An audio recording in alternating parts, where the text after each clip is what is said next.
ఓం మహాగణాధిపతయే. ఈ మధ్యకాలంలో వచ్చే కేసెస్ ఏవి ఎక్కువగా వస్తుంటాయి, ఏవి ఎక్కువగా మీకు ఇదవుతుంటాయి? అంత చేతులు ఎత్తేసిన కేసులు సపోజ్ హెల్ప్లెస్ కేసెస్ మా దగ్గరకు వస్తాయి. ఇప్పుడు రుమటైడ్ ఆర్థరైటిస్ ఉంటది. రుమటైడ్ ఆర్థరైటిస్ లో వాళ్ళు కార్టిజాన్ స్టెరాయిడ్స్ పెట్టుంటారు, ఇంకా వీక్ అయిపోయి కిడ్నీ ప్రాబ్లం వచ్చి వాళ్ళు వస్తారు రిఫరెన్స్ పెయిన్స్ తగ్గాలని చెప్పి. బ్యాక్ పెయిన్ లో lumbar spondylitis, disc prolapse, sciatica వాళ్ళు అట్లా నెంబర్ ఆఫ్ కేసెస్ వస్తాయి. సమస్యలకు 100% ట్రీట్మెంట్ గ్యారంటీ. 20 సంవత్సరాల ఎక్స్పీరియన్స్ కలిగిన అంతర్జాతీయ హోమియో వైద్యులు డాక్టర్ బెల్లంకొండ నాగేశ్వరరావు గారి ఆధ్వర్యంలో హోమియో ద్వారా 100% ట్రీట్మెంట్. For appointments 8121998560. మీ ఆరోగ్యం మా భరోసా. నమః. ఓం గురుభ్యో నమః. ఓం శ్రీమాత్రే నమః. పరమేశ్వర స్వరూపమైనటువంటి జ్యోతిష, వాస్తు మరియు ఇతర అనేకమైనటువంటి శాస్త్రములను మనకు అందించినటువంటి మహర్షులకి నమస్కారం. హయగ్రీవ హయగ్రీవ హయగ్రీవేతియో వదేత్ తస్య నిస్సరతే వాణి జనుకన్యా ప్రవాహవత్. అరుణాం కరుణాతరంగితాక్షీం ధృతపాశాంకుశపుష్పబాణచాపాం అనిమాదిభిరావృతాం మయూకైః అహమిత్యేవ విభావయే భవానీం. శ్రీమాత్రే నమః. ప్రేక్షకులకి ఆ లలితాంబిక అమ్మవారి యొక్క అనుగ్రహం పరిపూర్ణంగా కలగాలని మనస్ఫూర్తిగా కోరుకుంటూ మనం ఈరోజు చెప్పుకోబోయేటువంటి టాపిక్ ఏమిటి అంటే, చాలామంది అడుగుతూ ఉంటారు, ఏమండి వివాహం చేసేటప్పుడు ఏ నక్షత్రాల వాళ్ళతో చేస్తే మంచిది అని. ఇక్కడ నేను మీకు ఒక విషయాన్ని చెప్పి తర్వాత నక్షత్ర బేస్ మీద వస్తాను. మీకు ఏమిటి అది అంటే, ఒకటి గుర్తుపెట్టుకోండి, నక్షత్రం అనేటువంటిది కేవలం మీకు మనసు కలుస్తుందా లేదా, వాళ్ళిద్దరు మనసులు చంద్రమా మనసో జాతః అని అంటారు. కాబట్టి ఇద్దరి మానసిక స్థితి కలిస్తే ఎన్ని గొడవలు వచ్చినా కూడా కలిసిపోతుంటారు. గొడవలు రావని కాదు అక్కడ అర్థం. ఎన్ని గొడవలు వచ్చినా కూడా వాళ్ళు ఎక్కడా కూడా ఇద్దరికి ఒకరి మీద ఒకరికి నెగిటివ్ ఫీల్ ఉండదు, నెగిటివ్ ఆలోచనలు ఉండవు. అందుకని మనస్కారకులు కలవాలి. అది ఏ నక్షత్రము వారికి ఏ నక్షత్రం వారితో మనస్కారకులు కలుస్తారు అనేటువంటి విషయాన్ని ఇవాళ మనం చెప్పుకుందాం. అయితే ఇక్కడ దీనికి కండిషన్స్ ఉన్నాయి. ఇంకా అంటే ఇద్దరు వ్యక్తులకి వివాహం చేయాలంటే అసలు ఏమేం చూసుకోవాలనేది కూడా నేను మీకు ఆఖరిలో చెప్తాను, వీడియో ఆఖరిలో. కాకపోతే మొదట్లో మాత్రం మీది అశ్విని అనుకోండి, అశ్విని నక్షత్రం వల్ల ఏ నక్షత్రం వాళ్ళతో ఒక స్టెప్, అంటే ఫస్ట్ మనసులు కలిసే స్టెప్, అసలు ఏ నక్షత్రం వారిలో జాతకం చూసుకోవాలి. ఫస్ట్ స్టెప్ ఉంటుంది కదా, నేను ఏ నక్షత్రంతో చూసుకుంటే మంచిది అని ఉంటుంది. అలా నేను మీకు చెప్పబోతున్నాను ఇప్పుడు నేను మీకు. సో మనం ఒక్కొక్క నక్షత్ర రీత్యా ఒక్కొక్క రాశి రీత్యా చూసుకుందాం. ఇక తులారాశిలో ఉండే నక్షత్రాల వారు ఏ నక్షత్రం వారితో మనసులు కలుస్తాయనే విషయం మనం తెలుసుకుందాం.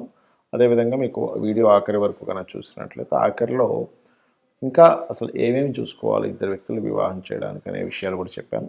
ఇక ఈ తులారాశిలో మనకి చిత్త 3-4 పాదాలు ఉంటాయి, స్వాతి నక్షత్రం ఉంటుంది, అదేవిధంగా విశాఖ 1-2-3 పాదాలు ఉంటాయి.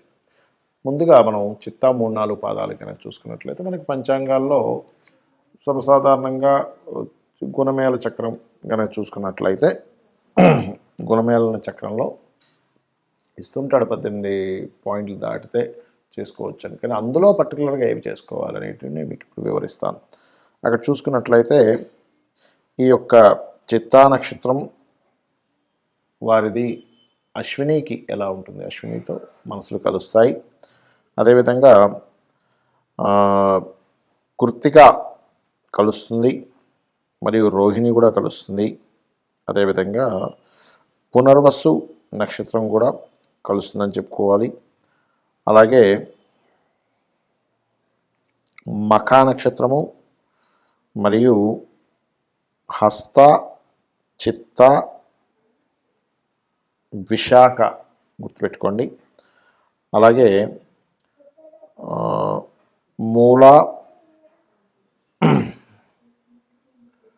ఉత్తరాషాఢ, శ్రవణం, ధనిష్ట, పూర్వభాద్ర ఈ నక్షత్రాల వారికి మనసులు కలుస్తాయి. చిత్తా 3-4 పాదాల వారికి. అదే తులారాశిలో స్వాతి నక్షత్రం కూడా ఉంటుంది, అదేంటో కూడా తెలుసుకుందాం ఇప్పుడు. చూసుకున్నట్లయితే స్వాతికి భరణి నక్షత్రము, అంటే మనసులు కలవడం వరకేనండి, ఇది బాగా అర్థం చేసుకోండి. భరణి నక్షత్రము, అదేవిధంగా ఆర్ద్ర నక్షత్రము,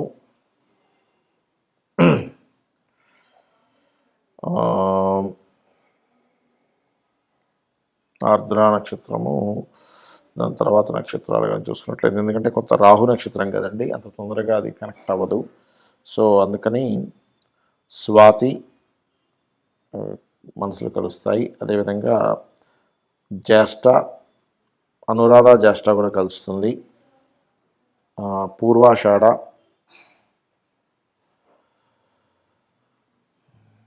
శతభిషం, ఉత్తరాభాద్ర ఈ నక్షత్రాల వారితో మనసులు అనేటువంటివి కలుస్తాయి. అదేవిధంగా విశాఖ నక్షత్రంతో కనుక చూసుకున్నట్లయితే అశ్విని, విశాఖ నక్షత్రానికి అశ్వినికి మనసులు కలుస్తాయి. కృత్తిక, రోహిణి మరియు మృగశిర 1-2 పాదాల వారితో మనసులు కలుస్తాయి. చెప్పాలంటే మృగశిర 1-2 పాదాల వారితోని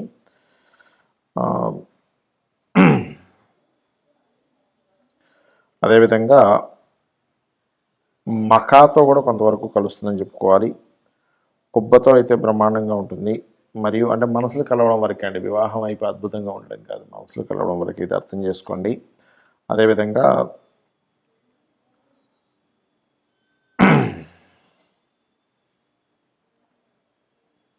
విశాఖ నక్షత్రంతో కలుస్తుంది. మరియు అనురాధ జ్యేష్ఠ, ఉత్తరాషాఢ 2, 3, 4 పాదాలు, శ్రవణ నక్షత్రము, అంటే ఆ శ్రవణ కొంత యావరేజ్గా కలుస్తుంది చెప్పాలంటే. అదేవిధంగా ఉత్తరాభాద్ర, రేవతి ఈ నక్షత్రాల వారితో మీకు వివాహ సంబంధించిన విషయంలో మానసిక స్థితి, మైండ్ సెట్స్ అనేటువంటివి కలుస్తాయి. నేను మీకు ఆఖరిలో కండిషన్స్ చెప్తానన్నాను. ఏమిటది అంటే, ఇప్పటి వరకు మనం చెప్పుకున్నటువంటిది ఏదైతే ఉందో అది కేవలం మనసులు కలవడానికి తోడ్పడేటువంటి నక్షత్రాలు, ఇది గుర్తుపెట్టుకోండి. అంతేగాని ఈ నక్షత్రాలు చెప్పాను కదా ఇంకేమీ చూసుకోకుండా డైరెక్ట్గా వెళ్ళిపోయి వివాహం చేసుకోమని కాదు. First point number 1. మరి ఇంకేమేం చూసుకోవాలి అని మాకు సందేహం కలుగుతుంది ఇక్కడ. ఏమిటది అంటే, ఒక 2 వ్యక్తులు వివాహ వ్యవస్థ అంటే వివాహ జీవితాన్ని చక్కగా సాగించాలి అంటే వాళ్ళిద్దరి మధ్యని మొదటి మెట్టు మనం మనసులు చెప్పుకున్నాం. రెండవది ఏమిటంటే ఇద్దరి మధ్యన ఒక అట్రాక్షన్ ఉండాలి, ఆకర్షణ. ఒక పురుషుడికి స్త్రీకి ఆ స్త్రీ మీద ఆకర్షణ, ఆ పురుషుడి మీద ఆకర్షణ ఉంటే ఆ ఆకర్షణ ద్వారా కూడా వాళ్ళ లైఫ్ వెళ్తూ ఉంటుంది. చాలామంది అంటుంటారు చూసారా, ఏమిటోనండి మా వారికి పెద్ద నా మీద పెద్ద అట్రాక్షన్ ఉన్నట్లేదు, పెద్దగా పట్టించుకోవడం అంటుంది. బికాజ్ ఆఫ్ ఆకర్షణ కారకులైన కుజశుక్రులు వాళ్ళ కాంబినేషన్లో ఉండరని అర్థం. అలాగే సోల్మేట్స్ అంటూ ఉంటారు. అంటే సోల్ కారకుడు ఎవరు ఆస్ట్రాలజీ పరంగా అంటే రవి. ఆ రవి గనక బాగున్నాడా ఇంకా అద్భుతంగా ఉంటుంది. అంటే వాళ్ళిద్దరి జన్మ జాతకాల్లో రవి యొక్క కలయికలు కలవాలి. అలాగే రవి ఆకర్షణ మనసుతో పాటు చాలామంది చూడండి కంప్లైంట్ చేస్తుంటారు, ఏంటి ఏమోనండి మేము చేసుకున్నాం కానీ మా వారు నాతో పెద్దగా ఏం మాట్లాడరని, లేకపోతే మా అబ్బాయి అంటుంటాడు మా అమ్మాయి ఆవిడేం పెద్దగా మాట్లాడదు, మా మిస్సెస్ ఏమేమి. ఎందుకు అంటే బికాజ్ ఆఫ్ బుధుడి యొక్క స్థితి సరిగ్గా లేదని అర్థం అక్కడ. అంటే ఇద్దరి మెర్క్యూరీస్ సరిగ్గా కలవలేదు. ఆ రకంగా కర్మకారకుడైన శని, జీవకారకుడైన గురువు, కాలానికి మోక్షానికి కారకుడైన రాహుకేతువులు, ఈ రకంగా ఈ గ్రహాలు ఎంతవరకు ఇవి ఒకదాన్నొకటి కనెక్ట్ చేసుకున్నాయనేటువంటి చూడాలి. దీంతో పాటు ఇంకా ముఖ్యమైనటువంటి విషయం ఏమిటి అంటే, ఒక అమ్మాయి అబ్బాయిని వివాహం చేసుకునేటప్పుడు అబ్బాయి పర్సనల్ చార్ట్ని చూసుకోవాలి. అంటే ఏమేమి చూసుకోవాలి అందులో అంటే, అబ్బాయి యొక్క లగ్నం అంటే అబ్బాయి యొక్క తత్వం ఏమిటి, అబ్బాయి ఎలాంటి వ్యక్తి, అమాయకుడా, గొడవలు చేసే వ్యక్తా, లేకపోతే బాగా మనీ మైండెడా, బాగా ఎక్కువ లవింగ్ నేచరా, లేకపోతే వర్కింగ్ నేచరా. కొంతమందికి వర్కాలిక్ ఉంటారు, లేదా బిజినెస్ మైండెడ్ ఉంటారు, కొంతమంది భయస్సులు ఉంటారు, కొంతమంది విపరీతమైన కోప స్వభావం ఉంటారు. వాళ్ళు ఏమిటనేది వాళ్ళ లగ్నం బట్టి తెలుస్తుంది. ఇక రెండవది ఏంటంటే కుటుంబంతో ఎలా ఉంటారు అటాచ్మెంట్స్, కుటుంబ స్థానం పరిశీలన చేయాలి అబ్బాయికి. అదేవిధంగా సంతానం, ఎందుకంటే ఇక్కడ అమ్మాయి జాతకంలో కొద్దిగా సంతానం వీక్గా ఉంది, అబ్బాయి జాతకం కూడా వీక్ ఉంటే సంతానం పొందరు, దానివల్ల సంతానం కలగకపోతే ప్రాబ్లం. కాబట్టి ఇద్దరు సంతాన స్థానాలు ఒకరిది కొంచెం తక్కువ ఉన్నా ఒకరిది కొంచెం బాగుంటే కనెక్ట్ అవుతుంది. అలాగే దీంతోపాటు వివాహ స్థానము, వివాహ జీవిత స్థానం ఈజ్ మోస్ట్ ఇంపార్టెంట్ పర్సనల్ చార్ట్లో. అంటే వివాహ జీవిత భాగస్వామితో ఎలా ఉంటాడు, ఈ అబ్బాయితో రిలేషన్స్ ఎలా ఉంటాయి, వివాహం తర్వాత లైఫ్ ఎలా సాగుతుంది అనేటువంటి చూడాలి. ఇవన్నీ 7వ స్థానము 12వ స్థానాల్లో ఉంటుంది.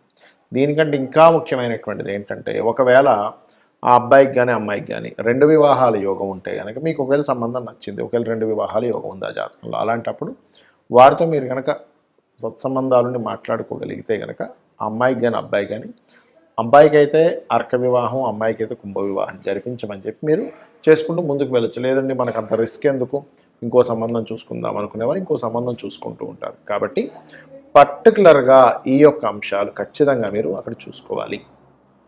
చూసుకొని దీనికి ఇంకొంచెం ఇన్డెప్త్గా వెళ్ళే వాళ్ళు నవాంశలోకి కూడా వెళ్తారు. కాకపోతే ఏంటంటే ఒకటి గుర్తుపెట్టుకోండి, ఇవాళ రేపు ఉన్న జాతకాల్లో 90% ఆఫ్ చార్ట్స్ ఏదో ఒక డిఫెక్ట్స్ ఎక్కువగా ఉంటుంటాయి. కాబట్టి ఏంటంటే మనం మొట్టమొదటిగా ఈ మనస్కారకుడైనటువంటి చంద్రుడి యొక్క నక్షత్రాలు కనుక కలిసినట్లయితే ఇద్దరి మధ్యనే ఉండేటువంటి అఫెక్షన్ ఏదైతే ఉందో చక్కగా పెరుగుతుంది. కాబట్టి ఈ రకంగా చూసుకొని మీ యొక్క వివాహ జీవితాన్ని చక్కగా సరిదిద్దుకుంటారని కోరుకుంటూ, అదేవిధంగా మరొక విషయం ఏంటంటే వివాహం కావట్లేదు అనుకునేవారు శ్రీ కామేశబద్ధ మాంగళ్య సూత్ర శోభిత కందరాయే నమః అనే మంత్రాన్ని, వివాహమై ఇబ్బంది పడుతుంది అనుకునేటువంటి వారు శివకామేశ్వరాంకస్త శివాస్వాధీన వల్లభాయే అనే మంత్రాన్ని కనుక చేసుకున్నట్లయితే మీ వివాహ జీవితం అద్భుతంగా ఉంటుంది. ఆ యొక్క అమ్మవారి అనుగ్రహం వల్ల. శ్రీమాత్రే నమః.